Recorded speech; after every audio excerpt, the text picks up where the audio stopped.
Gamba nti eby'omu nju tebitootolwa era nti agibaamu yamanyi ebibaamu era n'omuzungu yagamba mbu if walls could talk ebisenge bino mbu bikweka ebintu bingi gwe woobirabira ku makya abantu ne bazuukuka ku makya nga basanyufu oba tomanyi ki ekyabaddeyo munda omwo.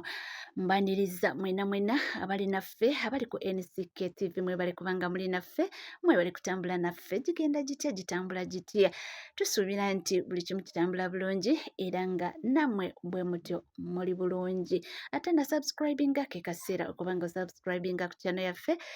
ringinga that notification bell sharinga likinga saako n'okubanga leka comment yo ebisigadde butereevu amawulire tujja kubanga tugakuwa. Munnange lwaki ntandiise bwe ntyo omukyala Rema Namakula omuyimbi waffe omulungi w'eggwanga era nga mama Amaru omu bw'ati si musanyufu era waliwo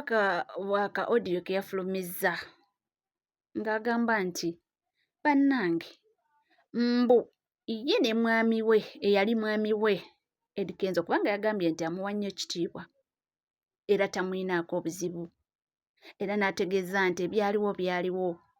ng'abantu bonna oba abafumbo we babeera nti waliwo ebintu by'otuuka nga Mukama teyabatondera nti mujja kuwangaala wamu era mukola ki nti ekintu ekyo ne mukikwata mutya nga Mukama teyabatondera nti mujja kuwangaala wamu nti era kikola ki kibalemerera. Rema agamba nti ye ne yali mwami we mukulu Edrisa Musuuza byaliwo baaliko mu mukwano gw'ekimmemmette ne baagalana ng'abantu bonna bwe bali nti naye ebintu tebyatambula bulungi nti naye ekyo tekimuggyako kugamba nti oba tekireetera abantu okulowooza nti Eddy Kenzo failure oba ye nga Rema failure. N'abagamba nti si ye kapa esoose okuba nga baawukana oba si ba celebrities abasoose okuba nga baawukana nti oba nkyogere ntya si be bafumbo abasoose okuba nga baawukana. Agamba nti abafumbo bangi be balabye nti n'abantu abanene tubalabye twalaba wano ba Bill Gates baani nti naye kino tekitegeeza nti omuntu oyo tasobola kufuna ku muntu omulala ne baseetolinga era obufumbo ne bugenda mu maaso nti kino kibagamba nti omuntu aba yakutondera oyo. So yagamba nti bino bye mutandiise muli bakompeyalinga simanyi ono asingako ono yakola kino na kino nti bannange ebyo ebintu bibaawo ebyokwawukana ate nga indeed nalabyeko abakompeyalinga bagamba Rema mulungi oli yafunye mubi ate mbu okompeyalinga Rema n'ono Rema asinga oli influence abamu bagamba nti nedda oli wa kitalo nnyo mbu tosobola mbirabyeko awo bingi nti ate simanyi Rema yayogerera nnyo Eddy Kenzo ng'alowooza talifuna mukyala yamukubyeko embooko ya minisita which is okay. Rema n'abagamba nti which is okay nti nze gyendi ndi musanyufu kati naye oba yafunye omuntu amuwa essanyu it is fine nti it is okay mumuleke anyumirwe asanyuke nze sibalinaako obuzibu nti era simulinaako obuzibu nti era oyo taata w'omwana wange taata Amaru sisobola kuvaayo neemwogerako ate ekikyamu oba mpulire ki nti oba kino nti nze na movinga on nti kati olwo bwe n'atandika bino mba ate mweyagaliza nti tuddiŋŋane nti ekintu bannange nabagamba nti ekintu ekyo twatuula ne tukkirizaganya nti twalaba nga ebintu tebitutambulira bulungi era ne tulaba nga gundi yaffe relationship yaffe oba obufumbo bwaffe tebulina gye bulaga nti ne tukkirizaganya ne tukkaanya ne tugamba nti katupatinge ways nti naye ekyaliwo nti nze nasigala mu nnyumba era ennyumba eyo eyali ya mukulu Edrisa Musuuza gy'atangobamu kubanga nali n'abaana be era ky'atalinaako buzibu nti bwe natuuka ne nfuna omuntu ali siriyasi ne nva mu nnyumba ne tufuna ewaffe nti era navaayo ne mbanga neebaza omukulu Edrisa Musuuza okubanga anzikiriza kubanga yanzikiriza ne mbeera mu nnyumba emyaka 2 bweddu paka we ntuukidde okubanga ate nkola ki nfuna ewange.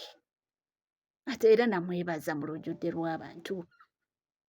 nti era nzize nkyogera lunye tesoba nange ebyo bye muliko ebyotukompeyalinga tebikola makulu. Buli omu Katonda ayina engeri gyamutondamu, nti buli omu Mukama ayina engeri gyakola ki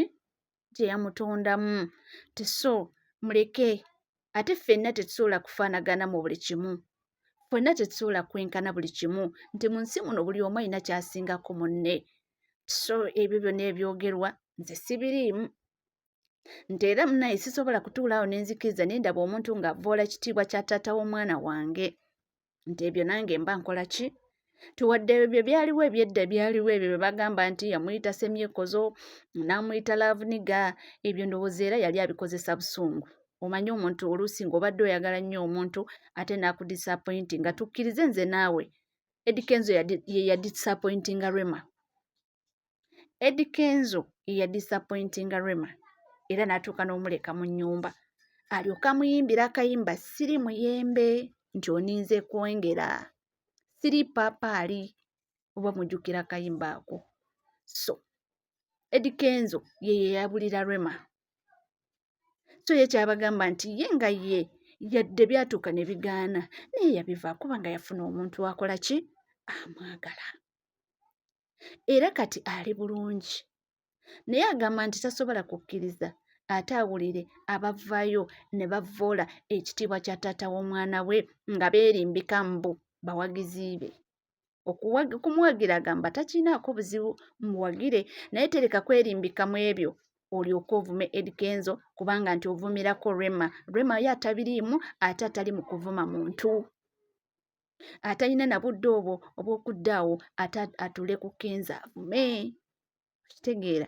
kyabagambye era asabye bafaanizi nti bannange musale puleesa, musale puleesa. Ebyo byonna ebiriwo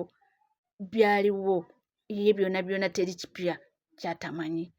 era nti ye yamuvinga ono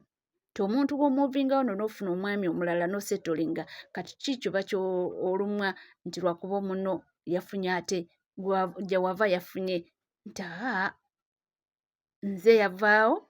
oli waba yafunye omuntu naye gw'amanye nti bajja kukwatagana era bajja kubanga obufumbo bugenda ddala ddala mu maaso era ajja kuba ki asetolinge kubanga ayina abaana. So asabye bafaanzi bw'obadde mukisuusizza Rema this Rema that ate kino ate kiri nti bannange ayigambye Musuuza muwe ekitiibwa, nti Musuuza mwagaliza birungi, nti era Musuuza mu byonna by'akola nze musapootinga yadde nga essaawa eno ndi mukyala Dr. Hamza era naye tekijjaawo nti Amal mwana wa Edrisa Musuuza nti era ekyo kitugatta era ekyo kivaako ne tusigala nga twewa ekitiibwa era ekyo kivaayo kubanga tulina okubanga buli omu abiika oba atereka secret za munne. Byonna yeva olaba Eddy Kenzo yavangayo luli ng'agamba nti nze sijja kuvaayo ku National TV ntandike okuweebula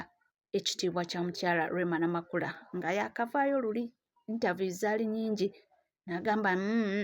sisobola, oyo maama w'omwana wange era twaliko mu love, ebyaliwo byaliwo, buli omu alina secret za munne, sisobola muweebuula.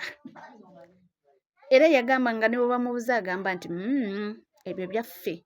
sijja kwogera kintu kyonna, njogerere Rema ebigambo ebitali bituufu. So ne Rema bw'ati avuddeyo n'aba ng'asaba abawagizi nti bannange muleke kwerimbikamu ekyo mbu kubanga oli ttiimu Rema ate oyogera ebintu ebitakwatagana, nti nze siri mu ntalo, nti sirina gwe nnwana, nti siri mu ntalo, sirina gwe nnwana, ndi byange ne mwami wange n'abaana bange tuli basanyufu yonna gye tuli. So nti mukulu Edrisa nange mwagaliza ebirungi byereere. Yes, tukyali wamira nga tukyatambula wamira ng'omukutu guli gumu gwokka NCK TV webale kubanga oli naffe nkugamba kimu nti wirabira kubanga osubscribinga obanga obadde tonaba ringinga that notification bell sharinga likinga saako n'okubanga oleka komenti yo ebisigadde byonna butereevu amawulire nja kubanga nga kuwa era nja kubanga nga kutuusaako sigala naffe tovaawo.